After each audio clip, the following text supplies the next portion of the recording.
Let's begin with the global markets. In Asia, Chinese stocks edged up 0.06%. Hong Kong stocks went up 0.71%. Tokyo stocks rose moderately Thursday morning as investor sentiment was lifted following the release of some firms' earnings reports showing robust profits for the April-June period. The 225-issue Nikkei stock average added 0.22%. The US dollar declined against the most major currencies on Wednesday after the Federal Reserve decided to keep interest rates unchanged. Oil prices continued to climb on Wednesday after data showed U.S. inventories fell more than expected last week. Gold futures on the COMEX division of the New York Mercantile Exchange fell Wednesday ahead of the U.S. Fed's announcement to keep interest rates unchanged.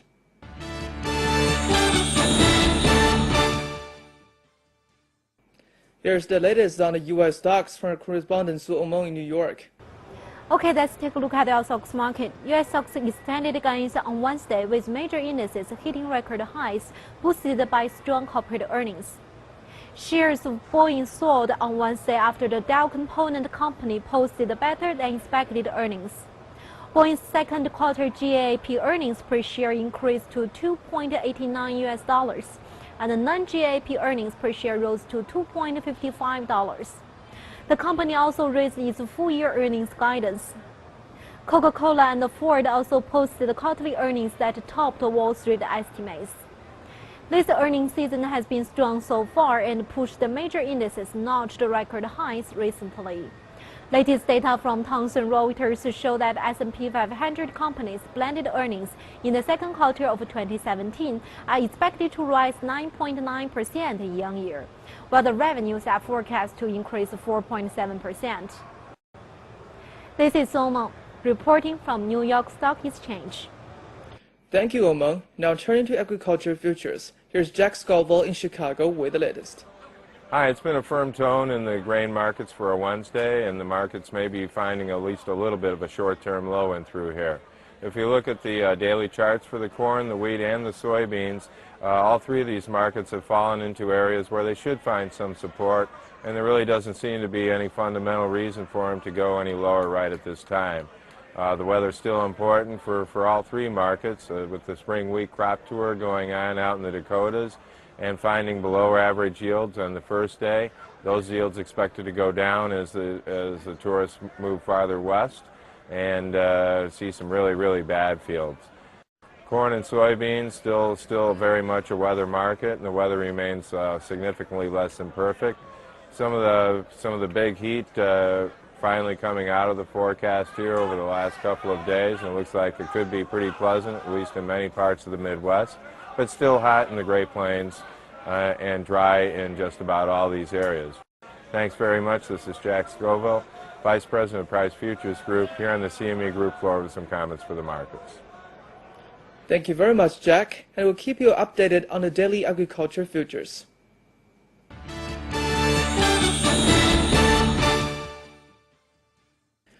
As expected, the U.S. Federal Reserve left its benchmark interest rates unchanged on Wednesday, but the central bank again signaled that it plans to start shrinking its balance sheet relatively soon.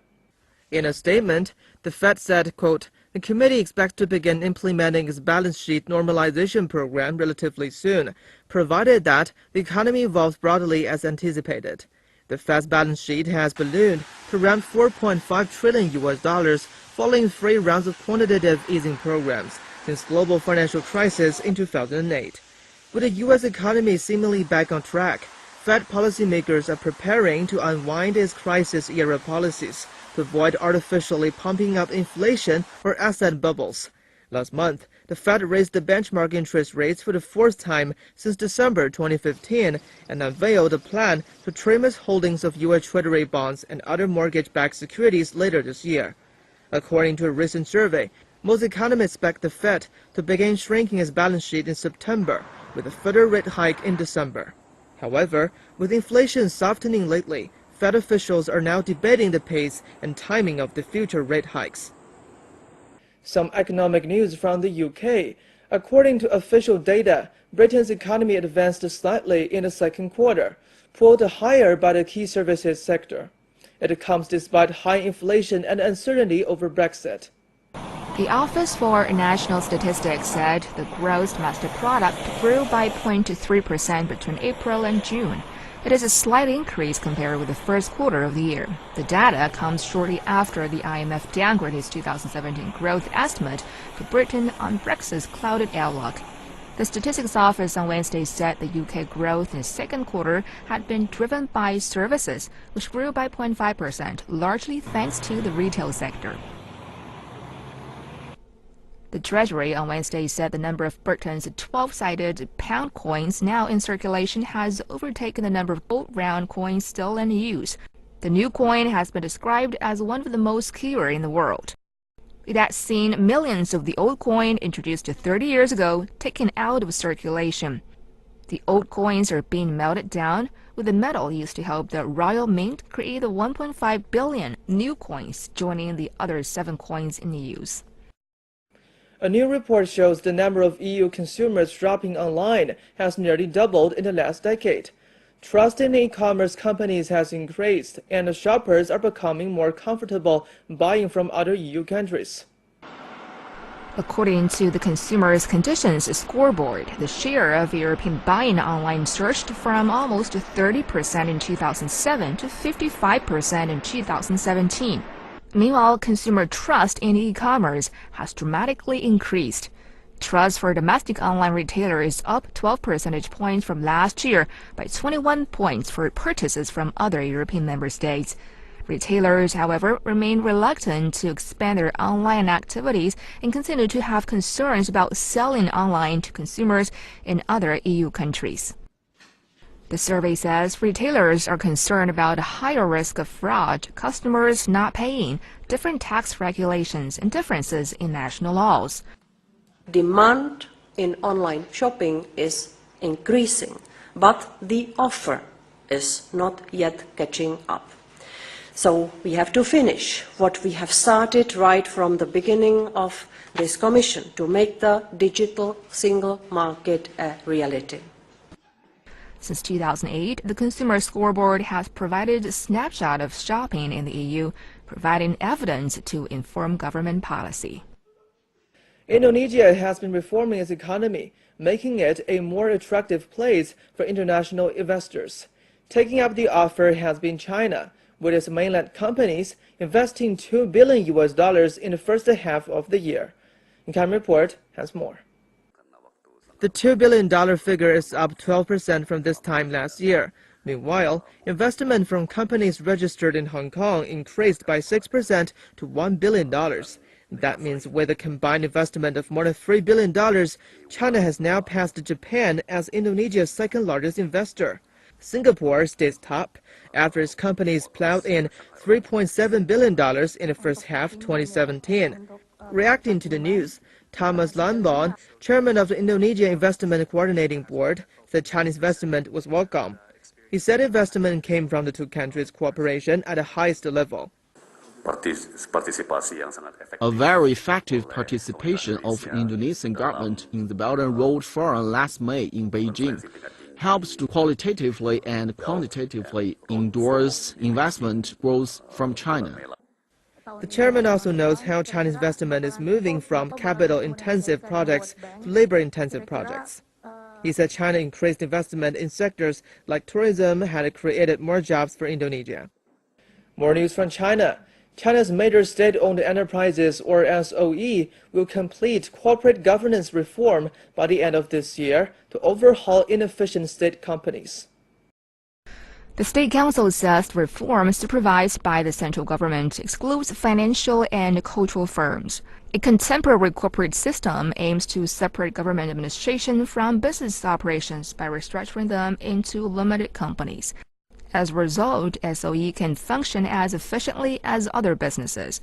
SOEs once played a key role in China's economy, but they are seen as being bloated in size and inefficient while demanding significant resources such as land and loans.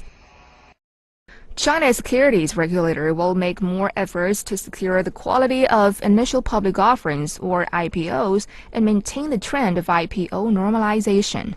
The China Securities Regulatory Commission will raise its supervising capability and make the capital market better serve the real economy. China has sought to normalize IPOs by giving approvals at a faster pace to raise companies' financing efficiency and direct more money into the real economy since an IPO suspension in 2015.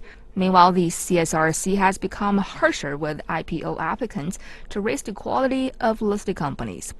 By Friday, 252 companies have been approved to go public this year, but applications from 25 companies were rejected in the same period. Central bank data shows that China's microcredit companies extend 31.3 billion yuan or $4.6 billion of new yuan-denominated loans in the first half of the year.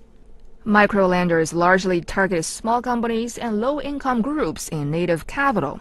In recent years, micro-lending companies have become an important channel for medium and small-sized firms as well as individuals to access funds. Ancient China gave the world 4 era-defining inventions: paper-making, printing, gunpowder, and a compass. Today, innovation is at an all-time high in China, and the country is once again leading the world into the future. We take a look at 4 everyday Chinese technologies that are already pushing the boundaries. It started from the bike-sharing companies. China's streets first began to turn orange and yellow in 2015 with the launch of Mobike and Ofo. Today, more than 50 bike-sharing startups run a total of 15 million bikes in China. Mobike and Ofo each have 100 million registered users and more than 5 million bikes in 100 cities worldwide. By the end of this year, they expect this to double to at least 200 cities worldwide. The bike-sharing sector is just one part of China's booming sharing economy, which also includes shared cars, umbrellas, net pots, and basketballs. The industry attracted deals worth an estimated $512 billion in 2016.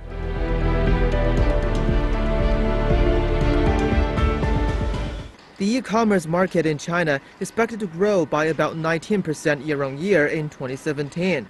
China has entered a new retail era, characterized by online and offline, known as O2O retail, that has created huge potential and demand.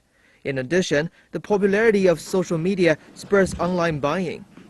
China is the world's largest online shopping market, with about 467 million online consumers spending $3.8 trillion last year, up 20% year-on-year. The Chinese first began using e-wallets amid an online shopping craze about a decade ago.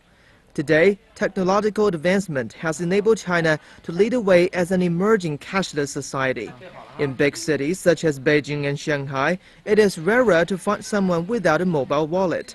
And finance, Alibaba's financial affiliate tracked 450 million Chinese consumers and found 71% of payments were made on mobile devices. In addition to promotion in China, China's leading mobile payments Alipay and WeChat Pay are making a dent in the global payment market. WeChat Pay covers more than 130,000 overseas businesses in 13 countries and regions, supporting settlements in 10 currencies. Alipay, meanwhile, is in more than 200 countries and regions, supporting transactions in 18 currencies. China has built one of the world's most extensive high-speed rail networks in just a few years. Though a latecomer in the sector after Europe and Japan, China has quickly built the world's longest high-speed rail network. Last year, nearly 1.5 billion passengers cruised through the country at a speed of 250 kilometers an hour. At 22,000 kilometers long, China now has more high-speed rail tracks than the rest of the world combined. China is now using its technical knowledge to help other developing countries, including new lines in Kenya, Thailand, and Indonesia.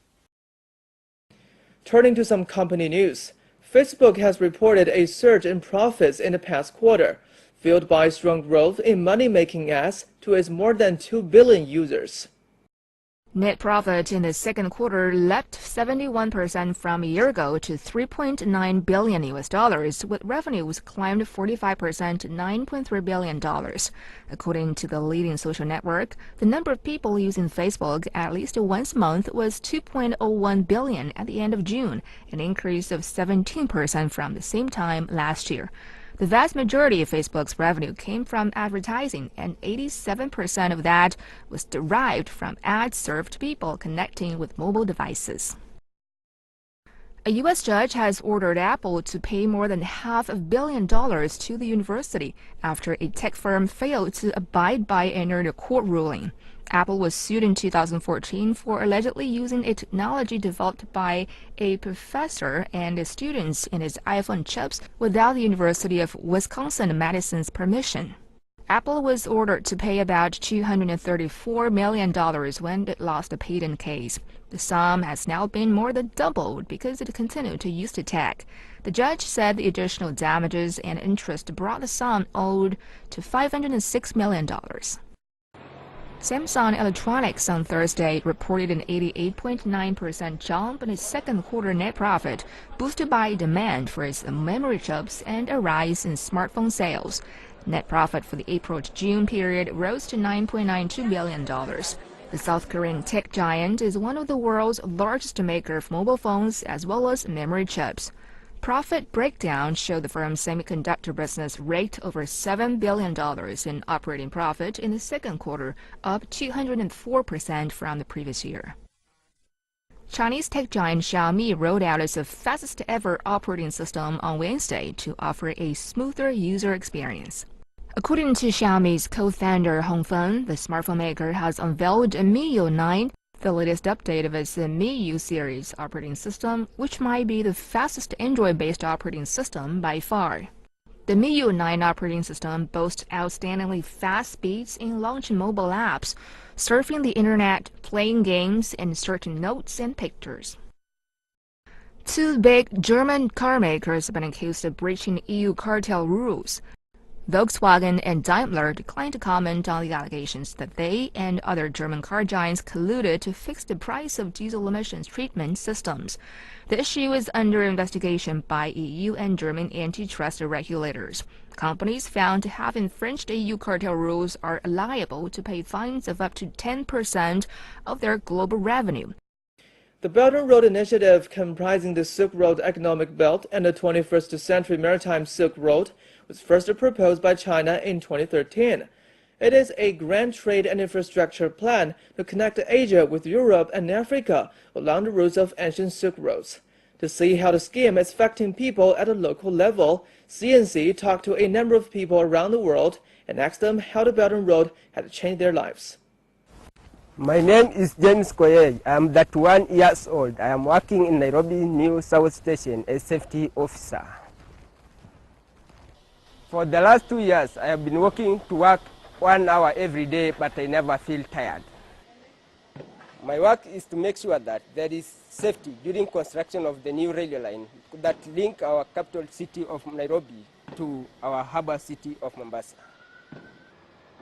I have learned a lot of skills from my work, and now I can say I am an expert in safety aspects. I live alone in Nairobi in a rental house, but my wife and my baby live in my village at a small house I built after getting this job.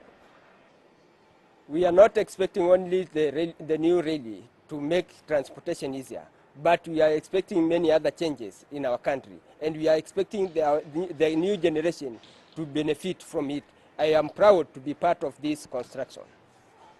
When the railway is complete, I will take my family to Mombasa to see the ocean and beach, because they have never been there before, and I am sure they will be happy.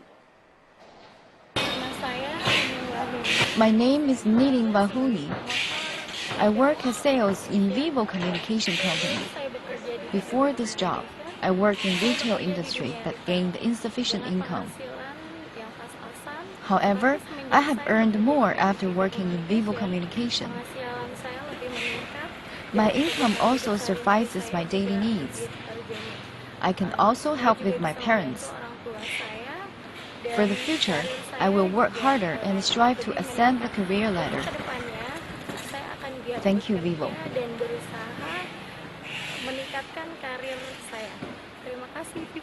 By the name of Almighty Allah, my name is Najibullah Ali. I am Manager Assistant in China Relations Group Corporation Afghanistan branch. Now I am walking on the way to the working site, China Aid Project of National Technical and Vocational Institute of Afghanistan. We Afghan people suffered several decades of war in our country. Our country and our people need a huge demand of the workers and technicians for reconstruction and development of our country. Several years ago I was jobless and I was seeking for a job for several years. Fortunately, 2005, 12 years ago, I joined China Relations Group Corporation. From that time till now, my lifestyle, character and working knowledge changed a lot. And I find the only way to have a better life is working hard and honestly. This institute aided by the People's Republic of China. And after the completion of this project, this institute will graduate a lot of students, the professional students, that they can build by themselves our country and develop our country. God bless us all. 我是李宁。 My name is Li Ning. I'm on my way to teach at the Dar El Tarbia Middle School. I've been working there for almost 2 years now. Dar El Tarbia is one of the collaborative schools with the Confucius School from China, and I'm the first Chinese teacher sent there. I used to teach a martial. Now here, not only that, I also teach Chinese and calligraphy.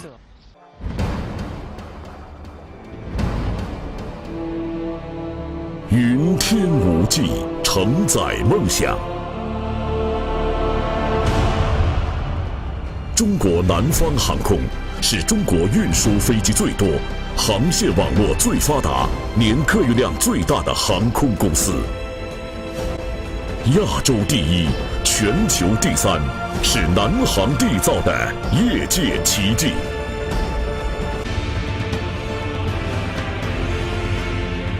蓝天壮志情，云海谱华章。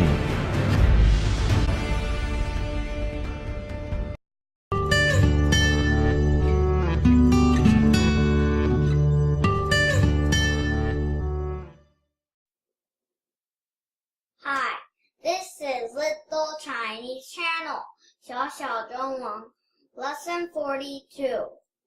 In this lesson, we will be learning these 5 radicals. For the first radical, we use a horizontal stroke,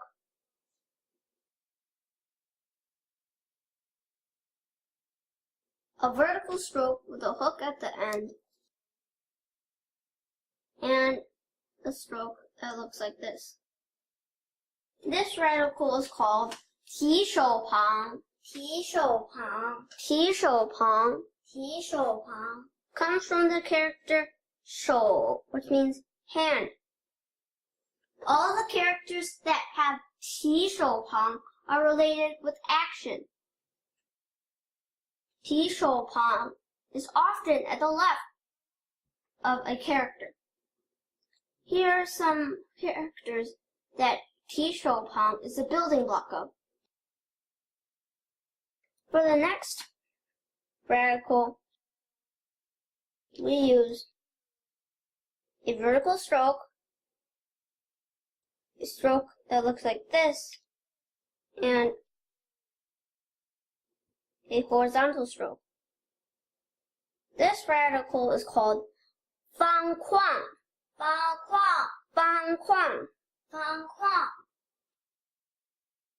It's usually at the outside of a character.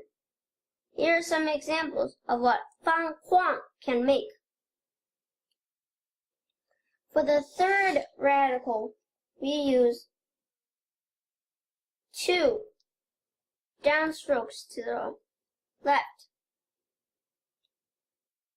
and 1 vertical stroke. This radical is called 双人旁, 双人旁, 双人旁, 双人旁.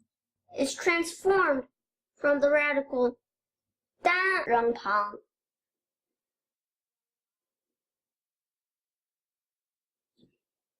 双人旁 is often at the left of a character. Here are some examples of what 双人旁 can make.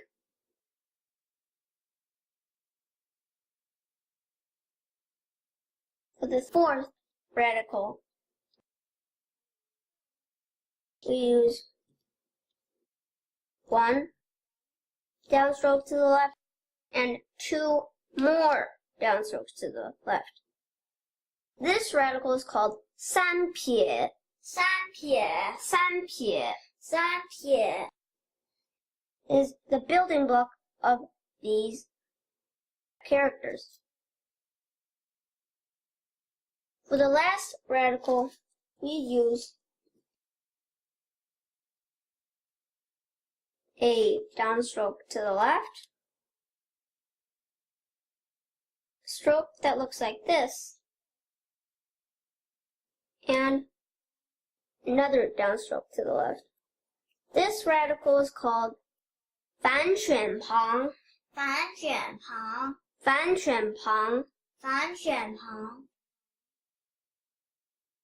All the characters that have 反选旁 are related with animals. 反选旁 is usually at the left of a character. Here are some examples of what 反选旁 is the building block of. Okay, let's write. Remember when you're writing, follow the stroke sequence.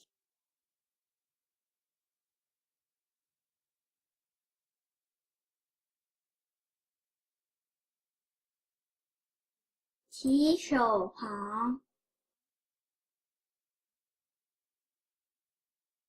方画双人旁